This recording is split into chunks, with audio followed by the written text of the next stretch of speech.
32,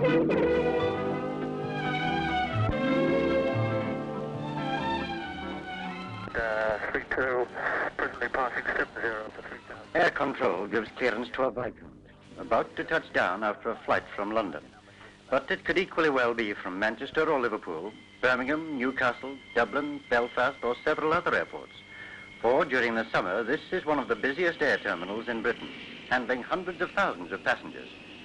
Cheerful passengers too, for this is Ronaldsway, skyway to the Isle of Man, an island far more than just a holiday resort, but a series of holiday playgrounds set in a gem of scenic beauty. Indeed, the Vikings thought it tops 1,000 years ago when they started making annual visits. Admittedly, they knocked it about a bit and tended to leave without paying, until they came back and settled for good. And much the same thing is happening today, for many who first come as tourists are so captivated they return to join the island people. Our new arrivals are eagerly out and across to the waiting coaches, and from the moment of arrival it's flowers all the way as they start their first journey on this enchanted isle, swinging away from the airport on the drive to Douglas, capital of the island and its main holiday center. Here, their fellow holidaymakers are already enjoying themselves, strolling through the lovely promenade gardens, soaking up the sunshine. Two girls move along rather more purposefully, determined not to miss a thing. But this chap is not quite so energetic. It's a bit too hot for all that effort.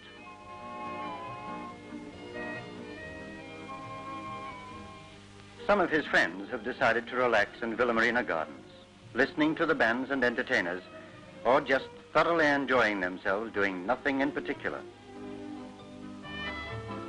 The beach, of course, is a focal point. And as the beach at Douglas really is worth talking about, it naturally draws big crowds. Yet such is the variety of the Isle of Man that if your taste is not for crowds, you can browse all day, only a few miles from here, on lovely beaches where you will see no more than a score of people all day long. But for the young and those who like to be in the swim, the 2 miles of sands at Douglas are a holiday in themselves, with 100 other entertainments close at hand along the promenades and headlands.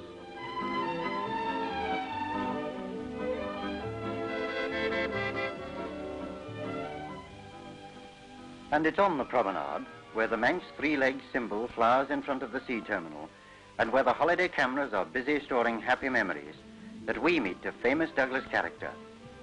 An old-fashioned, straightforward, honest horse. One of the 80 who provide the horsepower for the world-famous tram ride along the promenade, trundling at a gentle trot through the busy traffic and gay crowds.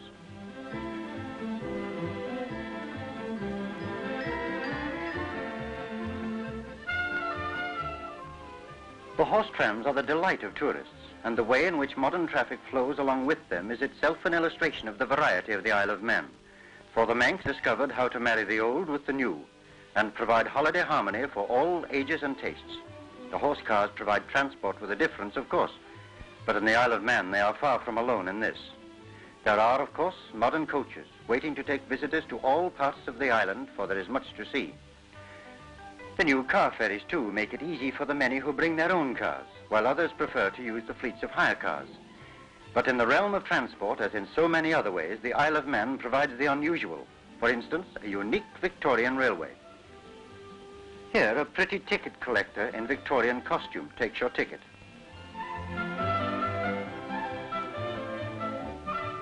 And another sees you to your carriage.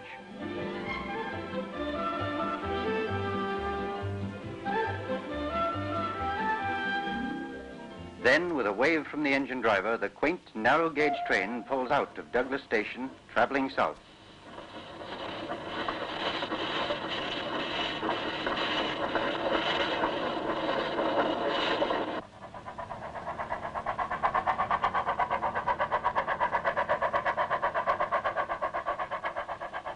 Mounting problems, including that of rolling stock, make the future of the railway problematical. But whether by train or not, it's well worth heading south to Ballasalla, an attractive village on the southern line, and take time out here for a look at two particular attractions.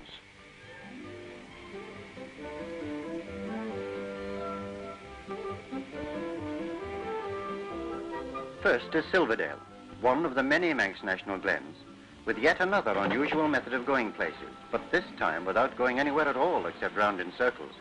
For the glen has a roundabout driven by a miniature water wheel, and you can bet it's a smash hit with the youngsters. The big wheel outside the old mill turns as it has done for over 400 years. But inside, where once the busy millers handled grain from surrounding farms, the ferries have taken over, turning the old building into a miniature fairyland. They certainly keep well and truly to the grindstone. In fact, the only strike here is when the electricity fails.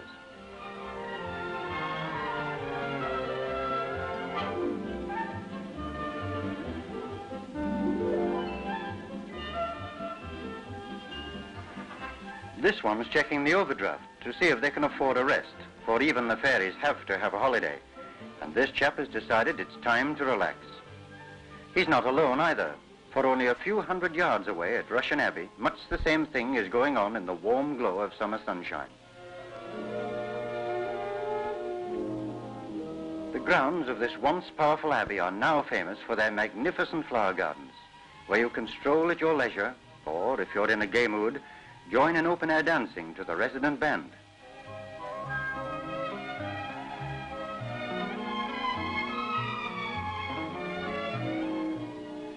Famous, too, for their generous helpings of freshly picked strawberries with whipped cream. So go on, forget your figure. And for their history. For here are buried many of the Norse kings from the days when the Vikings ruled the land. And here, too, monks chronicled much of the known history of the island and its people. The charm of Manxland is evident. Easy relaxation, belying the efficient organization behind the scenes. And at Rushen Abbey, nothing seems more natural than that children and adults should be relaxing happily amidst the gaunt grey ruins.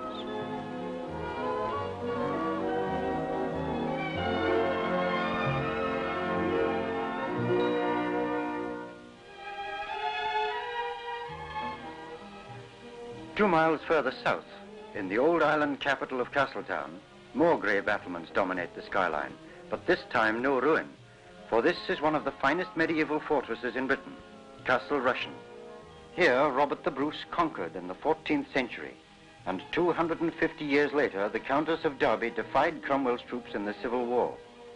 The fascinating single-handed clock was given by Queen Elizabeth I, and the ingenious mechanism can be seen in the castle, which is quite inexpensive. The guide is happy to let you try some of the medieval toys they have, though whether your memories are magic or not depends on which side of the chopper you're on.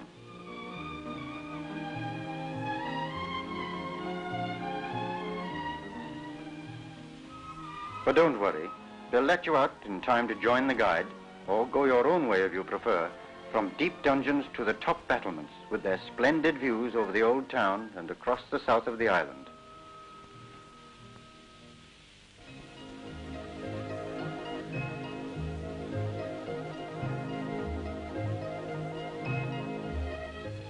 The Isle of Man is justly famed for its beauty, beauty which there is no need to seek, for it surrounds the visitor on all sides.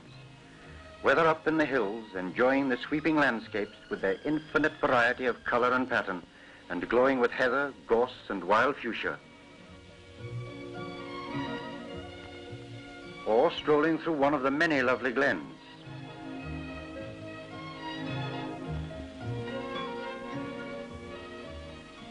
perhaps enjoying a game of golf on one of the island's excellent and uncrowded courses.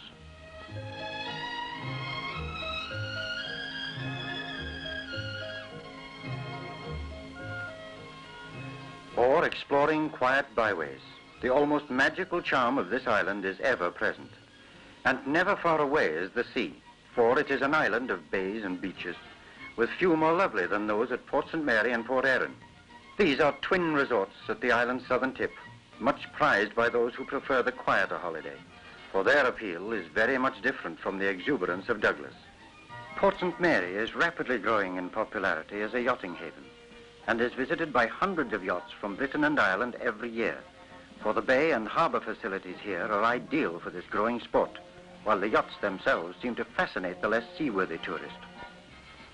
Port Erin, too, has more than its fair share of silver sands and clear, sparkling blue waters, waters much favoured by skin divers because of their Mediterranean clarity and the wealth of underwater life they contain.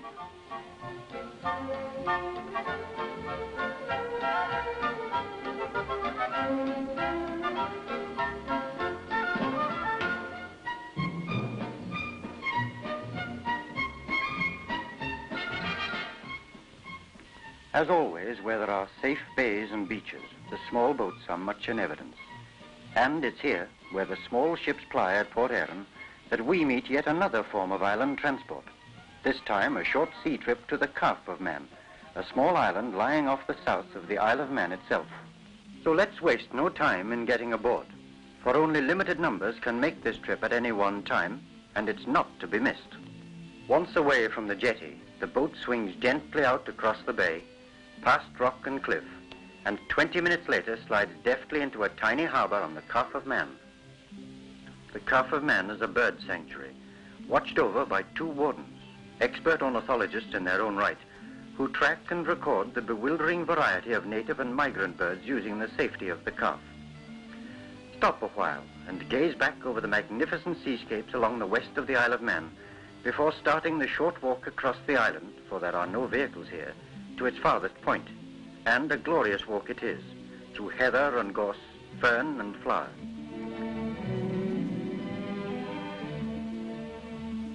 Here is a strange cluster of lighthouses built through the years to warn shipping.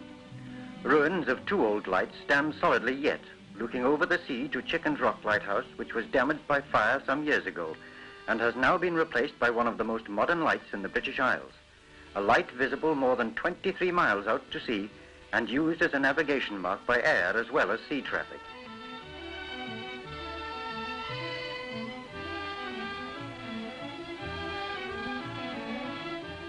But don't stay too long, for on the way back you must have spare time to call in at the warden's lonely house.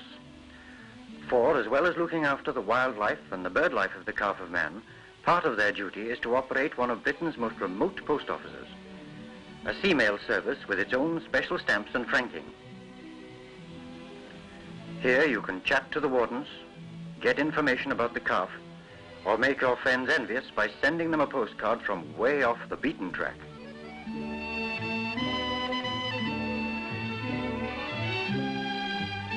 Ah, going to visit Peel next. That's an excellent idea. So let's join in. For Peel is a mellow old town nestling on the west coast of the Isle of Man and dominated by the red sandstone ruins of Peel Castle, an historic fortress stormed by the Viking raiders 1,000 years ago when they conquered and ruled the island for over 2 centuries.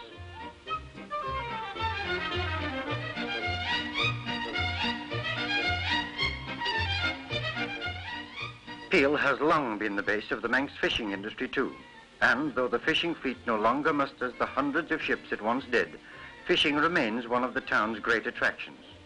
And whether out in small boats, from the rocks behind the castle, or from the breakwater itself, specially equipped for fishermen by the way, there are always enthusiasts trying their luck with rod and line.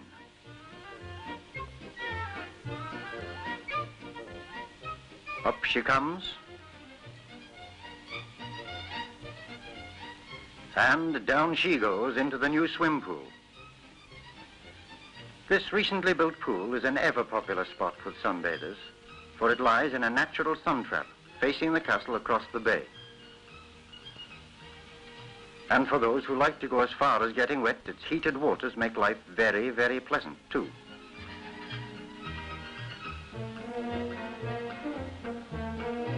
If that were rain, they would be complaining.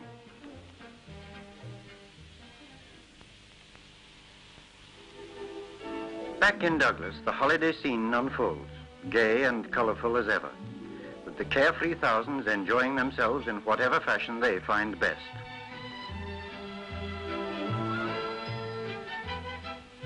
The motorists are out on the island's 600 miles of roads, reveling in the lack of traffic and the spectacular scenery. The more energetic have hired bicycles to see the island the hard way.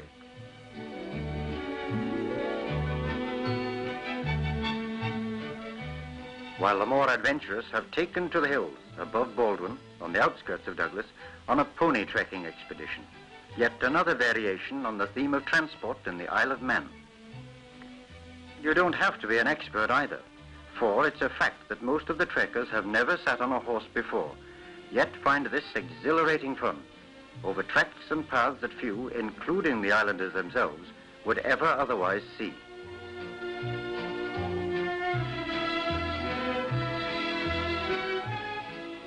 Ride him, cowboy.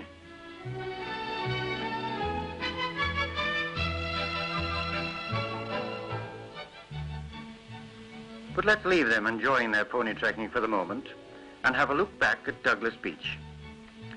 For here, the kiddies are having a marvelous time. This is their world. And here they will happily play for hours, digging the soft sands and trying to beat Canute at holding back the tide with sand castles.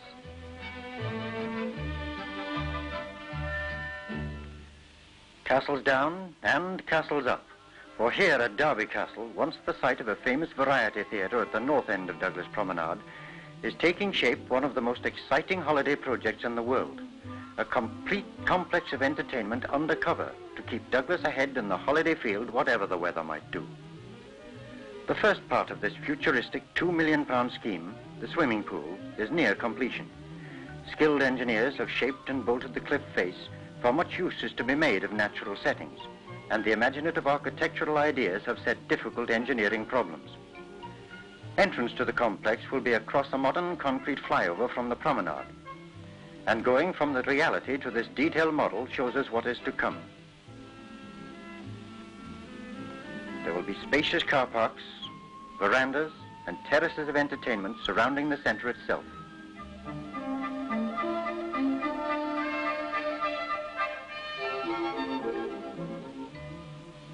And if we can have the roof off a moment, thank you, we can look in. A first-class indoor swim pool with all the latest ideas and facilities, and alongside it, the key to the scheme, a solarium where artificial sunshine will give that gorgeous tan even if it is raining. Cascading waterfalls will use the cliff face as backing, and there will be terraces of entertainments, even an artificial beach lapped by the waters of its own blue lagoon. One of the most advanced projects in the world, this is an expensive idea, but the Manx believe in looking ahead with the most modern, while maintaining that which gives their island its individual charm and character. So, typically, it is here, cheek by jowl with the ultra-modern, that we find yet another quaint means of continuing our island journey, the Manx Electric Railway, which for more than 70 years has carried holidaymakers between Douglas and Ramsey through some of the most lovely of the Manx countryside. This is essentially a gentle journey, without any pretense at express rushing about, and all the more enjoyable for that. And you can hop off to explore glens or quiet beaches where smugglers once plied their twilight trade.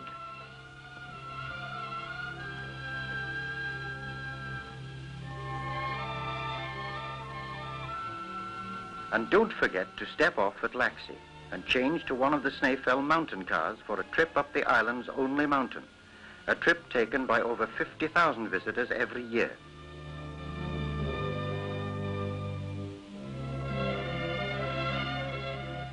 From sea level to over 2,000 feet, the car climbs the shoulders of Snaefell, with breathtaking vistas of much of the island's 230 square miles spreading below.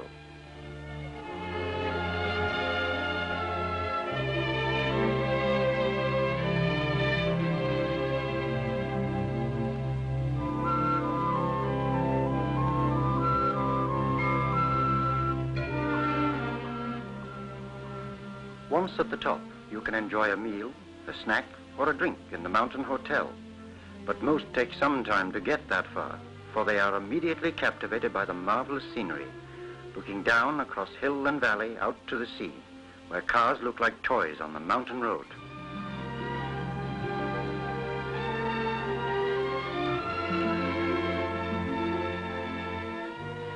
At the summit, a triangulation point used in ordnance survey work carries a map to show where you are in relation to what the Manx people call the adjacent islands. The Manx people also say that from here you can see 6 kingdoms, those of England, Ireland, Scotland, Wales, and Man itself, plus the Kingdom of Heaven. But these youngsters are quite happy to settle for a look over the flat northern plain, getting an almost aerial picture across the rich farmlands pointing towards Scotland.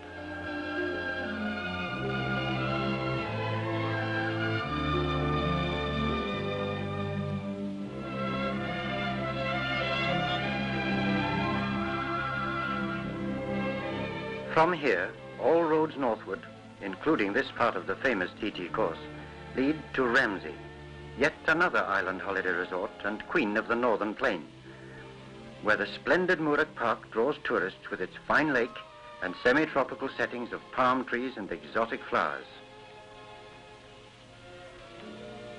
This is a garden playground by the sea and captivates all ages.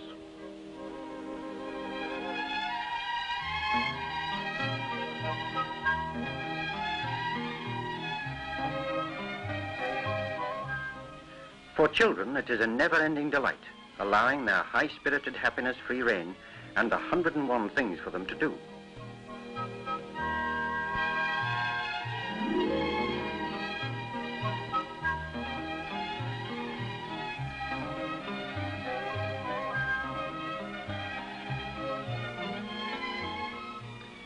Their older brothers and sisters relax under the palms or enjoy the lake.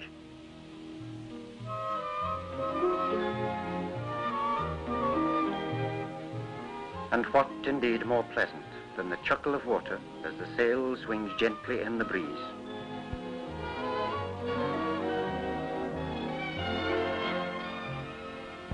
Or the silver and gold dance of the sun as the paddles dip lazily into its reflections.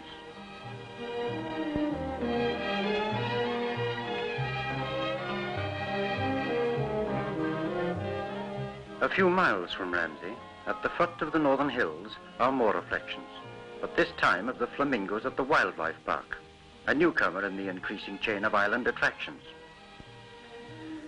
The park is not intended as a full-scale zoo, but rather as a collection of the more interesting and colorful smaller animals and birds, which can be seen in spacious natural settings, including walk-through aviaries and pens, allowing both visitor and animal a great measure of freedom.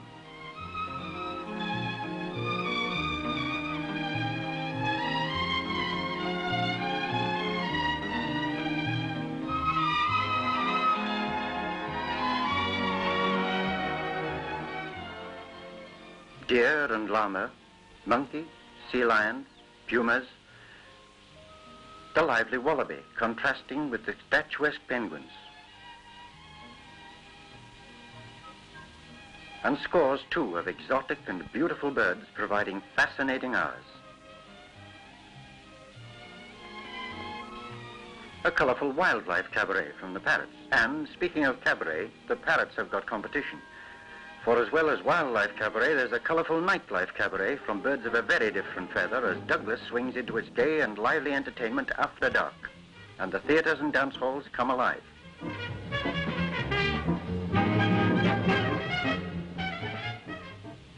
The promenades are ablaze with 1,000,000 lights as the holiday capital goes gay from dusk to 5 o'clock in the morning, if you can stand the pace.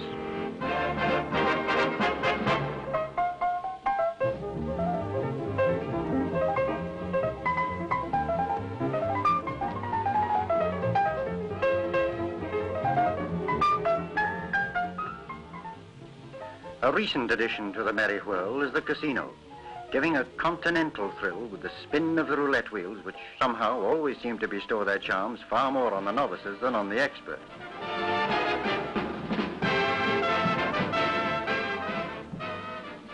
You can afford to smile at that slot coming across. If not roulette, then perhaps blackjack, or the fruit machines. And if the sight of all that fruit makes you hungry, then wine and dine in elegant restaurants with top-flight cuisine and service, for here you can enjoy yourself through to the dawn.